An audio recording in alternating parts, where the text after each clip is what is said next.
Is there really a place for singles in the Church of Jesus Christ? There seem to be so many more now. Single parents, people who've never been married. Where do they fit into the economy of God?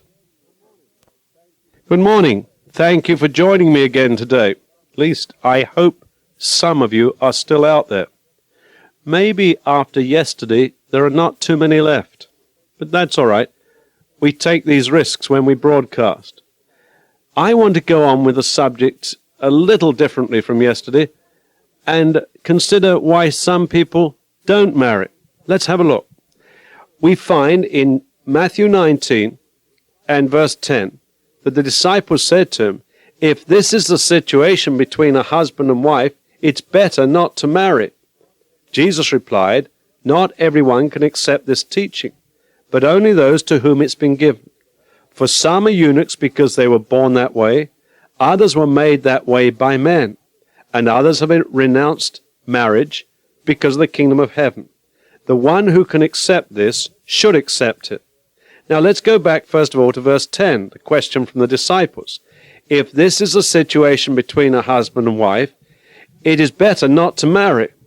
I am absolutely convinced that some couples should never have married. Those marriages were absolutely wrong, and I said this to you on Tuesday. They were arranged together in the wrong atmosphere. They didn't really look long enough. They didn't think about it. They didn't pray about it. What we tend to do is we find the person we want, we go to the Lord, we pray about it and say, "Put the rubber stamp on, Lord, I'm going to marry them." And I don't believe that's the way it works. I still don't believe all marriages are made in heaven. And I don't think most of you do. But Jesus goes on to talk about something a bit more. Not everyone can accept this teaching, but only those to whom it's been given.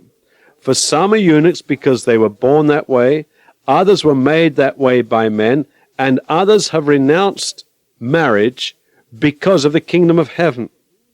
Now, we know that the Catholic Church, with the priests and nuns, have renounced the possibility of marriage.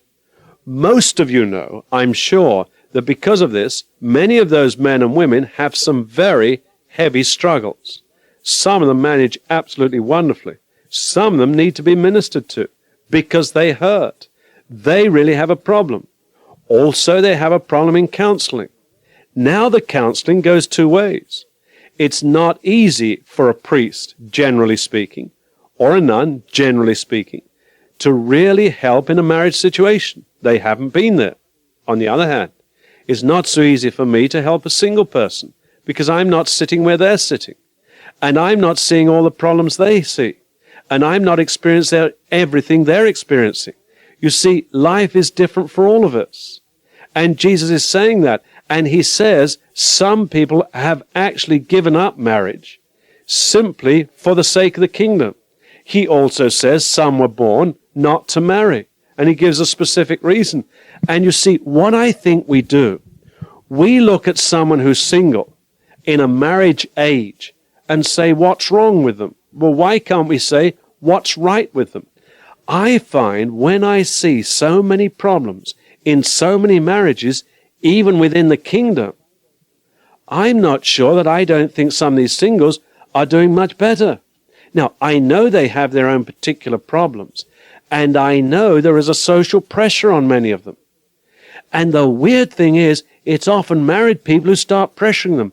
Why aren't you married with that sort of voice? Is there really something wrong with you? Can't it be that God has shown them that at this point in their lives, that's exactly what he wants for them? One of our people has been questioned by others. I think you should get married. And the answer was beautiful. I have given this part of my life to the Lord. And when they bring me the right person, I will marry them. I have given this part of my life to the Lord. I've left it with him. I trust him. Then why do people get involved? Why can't they leave them alone? Now, is there a ministry for singles? Yes, I think there is. And I think there's an increasing one. Now, what I think is important is that we don't single out singles and we don't single out marrieds. It's so easy within the church to break ourselves up into little groups. put enough singles together, particularly those who've been married, often you find you put a lot of problems together. And that's not always healthy. They can help one another to a point, but then they can begin to be ingrown, and the next thing is you have tragedy on your hands, because they're problem upon problem upon problem. I believe the right thing is for married couples within the church to begin to look and take some of the singles into their homes and have dinner with them and get to know them and be a blessing to them. You don't invite one, you invite 2 or 3 or 4, and really mix them up with the married couples. And don't leave them out as though they got leprosy. And what can so easily happen, and I've seen it happen in our own ministry, particular singles are invited and particular singles are never invited.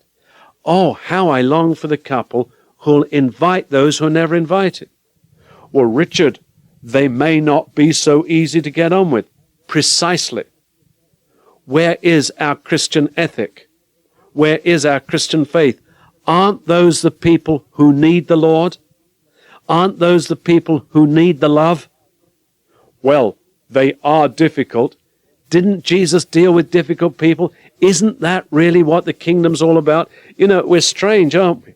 We go through all the theories of the gospel story, but then when it's applied to us, we say, well, of course, I'm not sure that's what it really means. That's an excuse, friend. There are a lot of singles out there hurting, and I'll tell you when they hurt, Saturday evenings. Because they know married couples get together, do things together, and no one wants them. And already some of them feel left out and unwanted, especially single parents. Well, of course, it's difficult for parents to get a babysitter. No, it isn't. You made an excuse. Invite them. Invite them well in advance and say, would you come to dinner, and invite a group of them, along with some married couples, and share and talk about Jesus and build them up and encourage them. You will minister.